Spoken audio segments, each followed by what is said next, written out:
गौरी की शादी एक बड़े घर के लड़के यानी कि राजेश के साथ होती है। राजेश की 4 बहनें हैं और सभी अपने भाई पर जान छिड़कती है।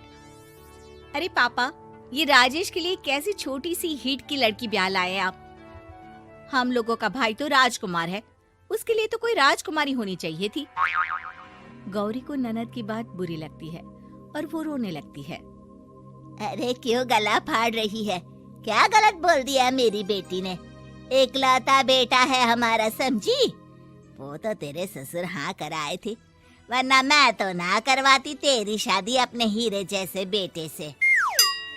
ननदे सास को भरती और सास गौरी से लड़ती। ये क्या है? तुम्हारी बहनें और माँ आए दिन मुझे खरी खोटी सुनाती रहती है। क्यों नहीं बोलते उन लोगों को कुछ? अरे क्या बोलूं? अब उन लोगों का इकलौता भाई और बेटा होना, तो वो लोग थोड़े इमोशनल है मुझे लेकर, समझा करो ना। और कौन सा वो लोग रोज आते हैं ससुराल से? माना एक साथ नहीं आती, लेकिन रोज कोई ना कोई तो खड़ा ही रहता है ना। खैर, जैसे तैसे कुछ साल गुजरते हैं। गौरी एक प्यारे से बेटी की माँ बनती है। सुनिए, हर बात पर ससुर जी से पैसा मांगना ठीक नहीं लगता। आप कोई काम क्यों नहीं करते हैं? काम तो मैंने कभी किया ही नहीं गौरी। पापा के पास इतना पैसा है कि मुझे जरूरत ही नहीं पड़ी। लेकिन कहते हैं ना, हर दिन एक सा नहीं होता। गौरी के ससुर की मृत्यु हो जाती है और घर में गरीबी छा जाती है। गौरी ननद को फोन करती है। दीदी, अब जीजा जी को बोलकर इन्हें कहीं नौकरी दिलवा दो ना। घर चलाना मुश्किल हो रहा है। माँ जी की भी तबीयत खराब रहती है। दवाई का खर्चा और मुन्ने की पढ़ाई का खर्चा काफी है। कुछ मदद मिल जाएगी दीदी। देखो गौरी, तुम तो जानती हो मेरे खुद के 3 बच्चे हैं, तो ये मत सोचना कि बात घुमा कर बोलोगी तो मैं कुछ मदद कर दूंगी। अब पति तुम्हारा है, सास तुम्हारी है, तो करना तो तुमको ही है ना। हम भी तो निभा रहे हैं। खैर, बोल दूंगी इनको। गौरी समझ जाती है। वो दूसरी ननद को फोन करती है, लेकिन वहाँ से भी उसे कुछ ऐसा ही जवाब मिलता है। अरे भाभी, हमारा भाई कैसे काम करेगा? वो तो राजकुमार है। बस आप जरा माँ का ख्याल रखो, उन्हें कोई तकलीफ मत होने देना। बाकी करते हैं बात आराम से। गौरी के सामने संकट आ जाता है कि वो कैसे अपना परिवार चलाए। ना पति काम करना चाहता है और ना ननदे मदद। फिर एक रोज गौरी की सहेली कहती है, गौरी, मैं ना एक फैक्ट्री में काम करती हूँ, तुम्हारी परेशानी समझ सकती हूँ। क्यों नहीं तुम भी मेरे साथ वहाँ काम करती? अरे लेकिन मुन्ना तो छोटा है ना। तो क्या हुआ? तेरी सास और पति तो घर पर ही हैं, वो लोग संभाल लेंगे। तू चल मेरे साथ। गौरी ने अब काम करना शुरू कर दिया था, लेकिन उसका सपना अपने बेटे को अच्छी शिक्षा देने का था। गौरी अपने भाई से कहती है, भाई, आपके बच्चे जिस स्कूल में पढ़ते हैं उस पर मेरे गौरव का भी एडमिशन हो सकता है क्या? अरे कैसे बात कर रही है गौरी? जितना तू कमाती है उतने में तो तेरा घर भी नहीं चलता। तू कहाँ इतने महंगे स्कूल का सपना देख रही है? लेकिन गौरी भी ठान लेती है कि वो किसी न किसी तरह अपने बच्चे को अच्छे स्कूल में पढ़ाएगी। माँ जी, ये मेरे गहने हैं, मैं बेच रही हूँ। गौरव का कल एडमिशन है। अरे वो तो ठीक है गौरी, लेकिन आगे की फीस कैसे मैनेज करेगी? और ज्यादा मेहनत कर लूंगी माँ। गौरव कुछ बन गया तो हम लोगों के सारे दुख दर्द दूर कर देगा। गौरी, हम लोगों ने तुझे गलत समझा, लेकिन तू ही थी जो ये घर लेकर चल रही है, वरना कब की अलग हो जाती। गौरी सास की ओर मुस्कुराकर देखती है। आप भी तो मेरा साथ दे रही है ना। अरे कभी खाने में अंडा या मुर्गा भी खिला दिया करो। क्या रोज रोज पत्ता खिलाती रहती हो?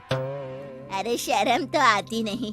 सारा दिन बहू काम करके पैसे लाती है, खुद तो कुछ करता नहीं, ऊपर से मुर्गा खाना है इसको। गौरी अपना घर चलाने के लिए तो पर्याप्त पैसे कमा लेती है, लेकिन बेटे के महंगे स्कूल, कोचिंग और उसकी डिमांड पूरी करने के लिए उसे लोगों से पैसे उधार लेने पड़ते। माँ, मुझे जूडो कराटे की ड्रेस चाहिए, मैं घर के कपड़ों में क्लास नहीं अटेंड करूँगा। और क्या, बिल्कुल, घर की भी कोई ड्रेस होती है क्या?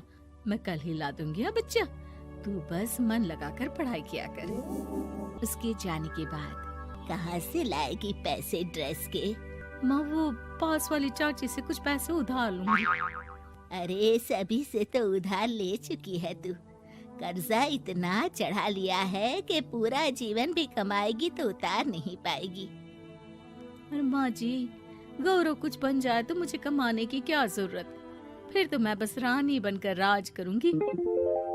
एक दिन गौरव कहता है, माँ मेरी नौकरी लग गई है, वो भी अच्छे पैसों में। अब हम लोगों के बुरे और दुख के दिन जल्दी खत्म हो जाएंगे।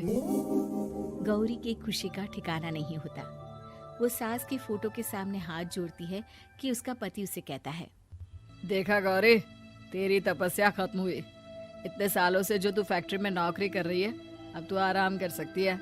अरे नहीं नहीं, अभी तो नौकरी लगी है, कुछ दिन कुछ पैसे कमा तो लेने दो। कुछ महीनों बाद गौरी की ननद गौरव के लिए रिश्ता लेकर आती है। अरे भाभी, वो मैं ना रिश्ता लेकर आई थी गौरव के लिए। सुना अच्छा कमा रहा है, क्यों? देखा मेरी बहन कितनी अच्छी है, कितना सोचती है हम लोगों के लिए। गौरी कुछ नहीं कहती, लेकिन उसका मन नहीं होता है कि वो बेटी की शादी इतनी जल्दी कर दे। हाँ वो तो ठीक है, लेकिन अभी कुछ कर्जा है जिसे उतारना है। तो क्या हो गया, शादी के बाद भी उतार लेगा। कम से कम एक लड़की आ जाएगी तो आराम रहेगा। गौरी लोगों के प्रेशर में आकर बेटे की शादी कर देती है और शादी के बाद एक दिन जब अपनी फैक्ट्री में जाती है। मैनेजर साहब, कैसे इस फैक्ट्री में 22 साल काम कर लिया पता ही नहीं चला। अब तो बेटा सेटल हो चुका है, नौकरी की जरूरत नहीं है। लेकिन आप सभी का शुक्रिया। गौरी बहन, बहुत मेहनत की तुमने जीवन में, अब भगवान कोई मुश्किल ना दे। गौरी घर आती है, लेकिन दरवाजे के बाहर से ही उसे बहू और बेटे की आवाज सुनाई देती है।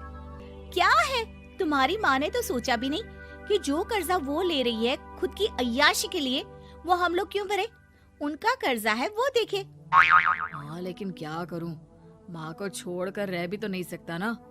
अरे रह नहीं सकते तो क्या करोगी? पूरी जिंदगी उनका कर्जा चुकाते रहोगे? कल को हमारी भी फैमिली बढ़ेगी, कैसे मैनेज करेंगे? मैं नहीं जानती, साफ साफ बोल दो पैसे नहीं है फालतू के। जिसका कर्जा है वही निपटाए।